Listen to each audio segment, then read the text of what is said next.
This is CBC Late Night News.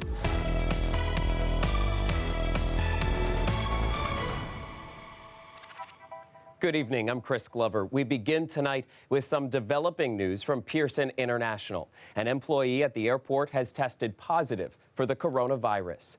The Canada Border Services Agency confirmed it was one of its officers. The agency doesn't know when or where the employee got the virus, but says that employee is now in isolation at home and following direction from local health officials.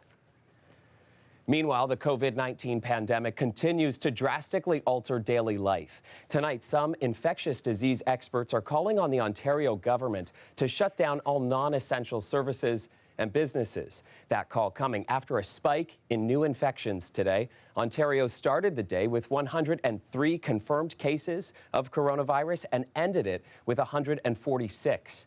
Angelina King is live for us tonight on King Street. Angelina, that's typically a busy area for nightlife, even on a Sunday. How's it looking tonight? Well, I ducked into a couple of bars in this area and further down King Street. They're certainly a lot quieter than usual. Those 43 new cases announced in Ontario today made it the largest one-day spike in the province, and that urgency to stop this virus from spreading is certainly settling in for some people, but that's not the case for everyone. People piling into pubs, hitting the gym, and showing a little love. Many not letting the COVID-19 outbreak change their daily routine. Is there anything that would stop you from working out right now? If they close the gym, yeah. Yeah, same thing. Everyone who's in there, from what I've seen, like wipes down all their things way more than before. I invited a bunch of people out, whether you want to stay home or not. That's your choice. I appreciate it and understand it. But, I mean, we got to support our local businesses. I'm not particularly worried, right? This is not a particularly dense area. There's not a lot of people. It's still early. But many doctors are taking a strong stance against that nonchalant attitude. We should all be afraid, but we should not let that fear immobilize us. There are simple, straightforward things that we can do. Health officials continue to urge social distancing, avoiding large gatherings, staying a meter away from others, and not shaking hands. But some doctors say it's time for the province to take stricter action and follow Quebec's bold lead. Starting today, we ask owners of bars, the first province to close many non-essential services like bars, clubs, movie theaters, and fitness facilities. Quebec is also limiting restaurants to 50% capacity. We don't have to be like Italy. We have a choice right now. We can act proactively when things are quiet and will be criticized for overreacting. Many businesses already making the move on their own. The latest to announce closures include Lululemon and Lush. And after some pressure, Ontario Liquor and Gaming announced the last day for casinos. The Ontario Chamber of Commerce says the places that are staying open are only doing it because they haven't been forced to close. I think the key is to keep listening to what the experts are saying and what our public health officers are saying, so that we do the right thing, but we don't panic either. So at the beginning of that piece, you heard some of those gym goers say the only thing that would stop them from going to their gym is if it were to be closed. And I just got word from that gym that they were at, Good Life Fitness. It announced that it's closing all of its gyms. So that includes Fit for Less, effective tomorrow. Now, at this stage, the provincial government says that it's not considering a shutdown based on advice from the province's chief medical health officer. But as we know, this information is just changing so quickly. And we are expecting something new from the province tomorrow. Government sources tell CBC News that a special cabinet meeting is scheduled for tomorrow afternoon, and that is in response to COVID-19. Chris? So many developments. Thanks for staying on top of all of this, Angelina. So more than 40% of all Canadian cases of COVID-19 are in Ontario, many in Toronto. And with so many people staying home to stop the spread of the virus, the financial toll is already being felt by some local businesses. Kelda Yoon shares the tricky time to turn a profit. They're still working inside Oyster Boy on Queen Street West, despite no one to serve. The popular restaurant has shut down temporarily to help slow the spread of COVID-19. We're going to take it day by day. The owner says he made the responsible decision, despite the financial punch. I think everyone's worried, but I have been trying to calm them down or just keep them calm. So I have a bit of a war chest, so I'm able to expend them some money for the next couple of weeks. Then we'll see what kind of government is doing. So far, that includes the federal government creating a $10 billion credit line for suffering shops. But later this week, we are expecting what's being called a significant fiscal package. Toronto City Councillor Kristen Wong-Tam says governments must step up to help businesses and citizens. I believe that we should be asking the government to help us freeze rent as well as mortgage payments for those who cannot make it. Just today, Ontario's government promised to protect workers who take unpaid leave during the pandemic. Meanwhile, federal interest rates were slashed and big banks will see $300 billion worth of liquid cash freed up. Banks actually have to do it. They have the resources now, and hopefully they will do it. Economics professor Bernie Wolf says leaders need to get money into people's pockets so that money starts flowing now. Give everybody a check. Yeah, give everybody a check and be able to spend it however they need to spend it. The city has set up an economic recovery and support task force led by Mayor John Tory to help businesses affected by COVID-19. The city will be announcing its plans tomorrow. Kelda Yoon, CBC News, Toronto. COVID-19 is even stalling justice. The Ontario Superior Court will be suspended. The announcement was made today and is effective as of Tuesday. Only the cases deemed the most urgent will be heard. And hospitals in this province will be dialing down elective surgeries. The Minister of Health announced plans today to postpone those surgeries as well as other non-emergency activity. This is all in an effort to preserve space in hospitals as COVID-19 cases continue to grow. Things are being scaled back on the tracks as well. Metrolinx is temporarily adjusting services for GO trains and buses and Up Express. With our declining ridership, it doesn't make sense to keep on running as many trains. At the same time, we have seen many businesses advise their people to work from home. We've seen March break, we've seen schools closing. This is strategically the right thing to do to enable us to run this service in the many weeks to come. So starting Wednesday, trains will run every half hour during peak times and hourly during off-peak times on most routes. Meanwhile, more trains will be running along the Lakeshore East and West lines in order to increase social distancing. And Via Rail says it's reducing its service in the Quebec City-Windsor corridor. In a statement, the company says as a result of significant reductions in passenger volumes experienced in the last week, combined with the need to deploy our resources to more effectively deal with the pandemic, as of Tuesday, March 17th, services will be reduced by 50% in the Quebec City-Windsor corridor. It was a beautiful day today, and this is a live look at an equally beautiful night in downtown Toronto.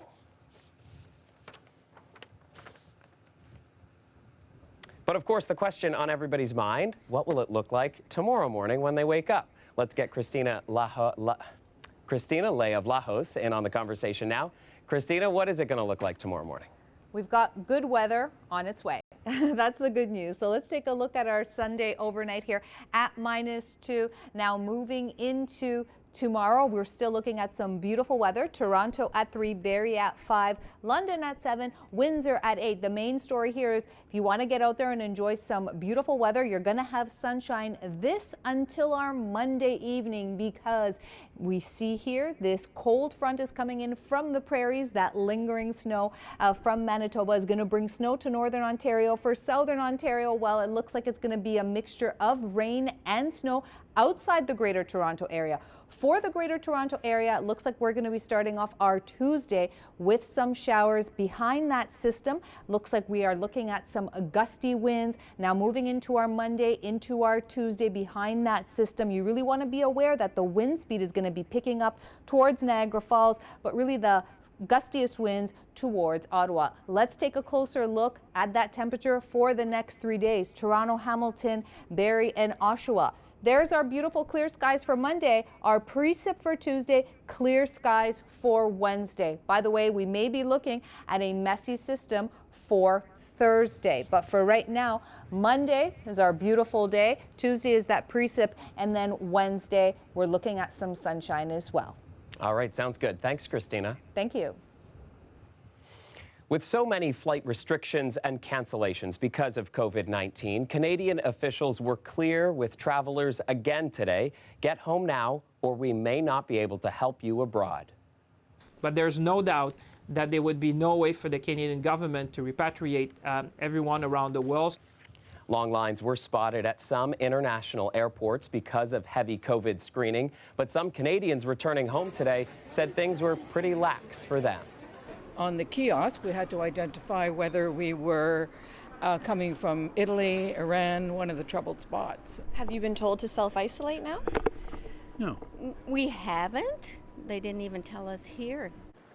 Canadian officials, though, are advising all international travelers returning to Canada to self-isolate for 14 days. So the scramble to get home is on tonight. David Common now with the flustered flyers. Chicago's O'Hare Airport, one of the world's busiest, looked like a potential petri dish, with swarms of travelers lined up for hours, facing added questions at customs. Glad to be home. Meanwhile, at Toronto's Pearson, plenty of face masks among weary travelers, some who'd cut short plans and raced home. You came back early? Yeah. Why'd you come back early? I'm working there and there's no school for the foreseeable future, so come home. But just getting a flight is a challenge. The wait time to WestJet's call center up to 42 hours today.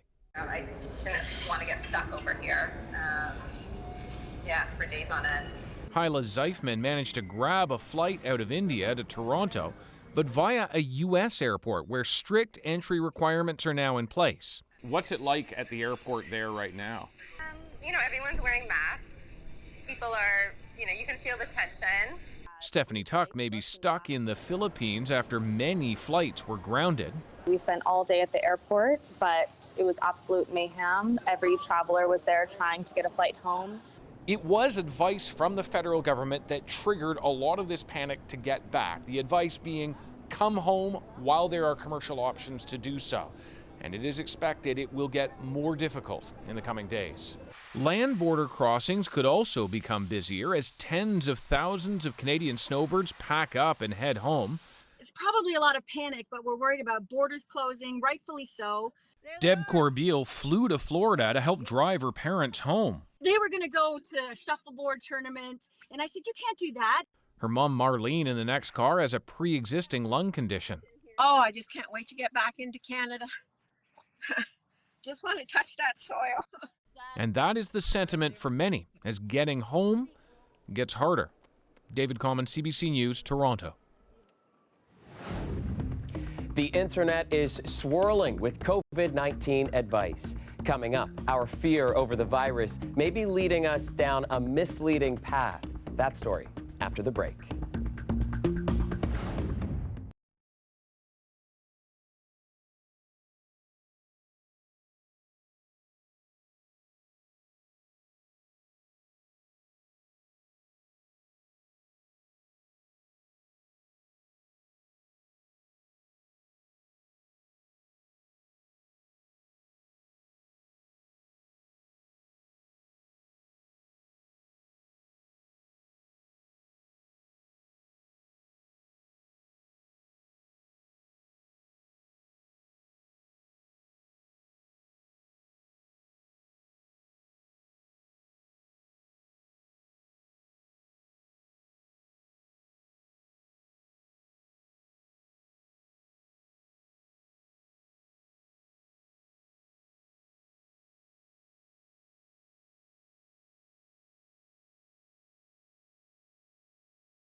It was a quiet Sunday for hundreds of churches in Ontario today. Anglican worshippers in the Diocese of Huron suspended Sunday services at the more than 200 churches stretching from Windsor to Tobermory. This is, of course, because of the ban on gatherings of 250 people or more due to fears of COVID-19 spreading. Some services were, however, available online today. As the city quiets down and many look toward time at home, we caught a crowd hoping to grab last-minute supplies at a downtown LCBO. But then this happened.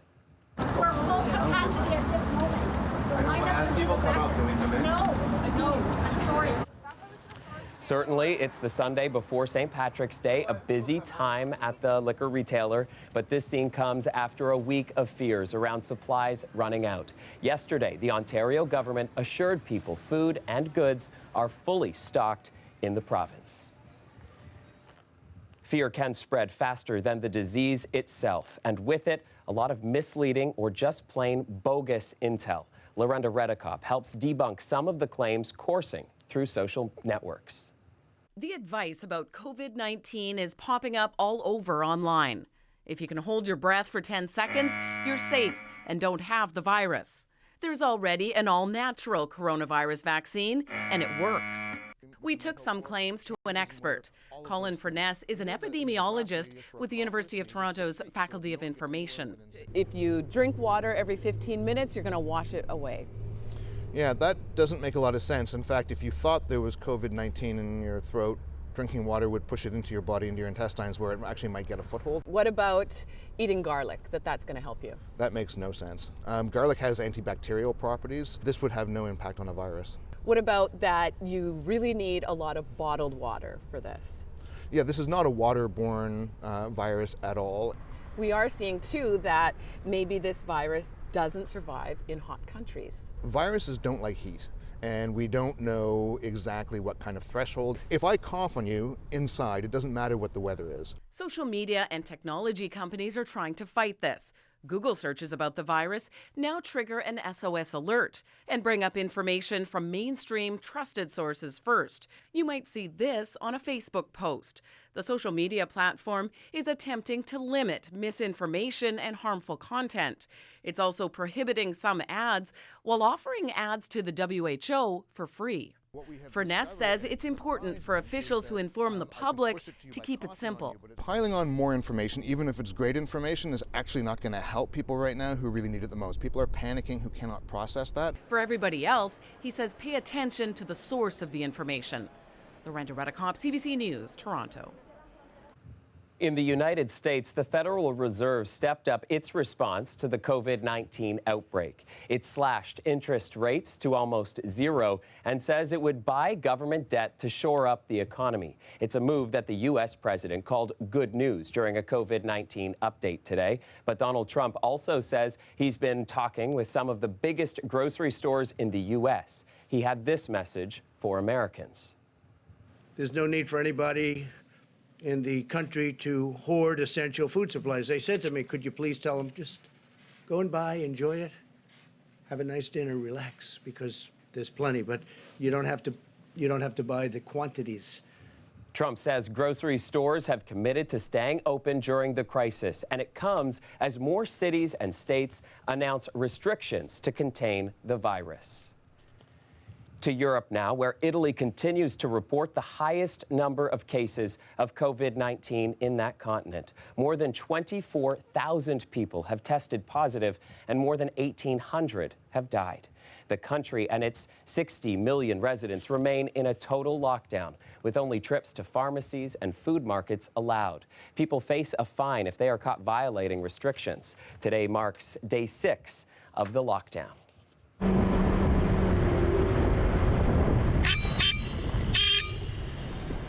Italy may be the worst hit country in Europe, but Spain is not far behind. The streets of Madrid almost deserted today. The government has told bars, restaurants, and shops to close and ordered people to stay home. The number of deaths from COVID-19 soared overnight, and 2,000 more cases have been confirmed in the past 24 hours. The wife of Spain's prime minister, along with 2 of his cabinet ministers, have now tested positive for the virus. Local elections went ahead in France today despite the coronavirus threat. Early indications are that turnout was down about 5% from the last election. Also today, officials announced they were limiting bus, train, and air travel between cities in France. The country has more than 5,400 confirmed cases and more than 120 deaths. Coming up, we'll meet one woman trying to help during this tough time. She's using social media to get food to seniors stuck inside. That story coming right up.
A third NBA player has tested positive for COVID-19. Christian Wood of the Detroit Pistons has the virus. His diagnosis comes 1 week after he played against Rudy Gobert, who was the first NBA player known to test positive for the virus. The Toronto Raptors was the last team to play the Jazz, but all our players' tests came back and they were all negative. The positive COVID-19 tests just part of the reason the NBA and other major sports leagues suspended their seasons.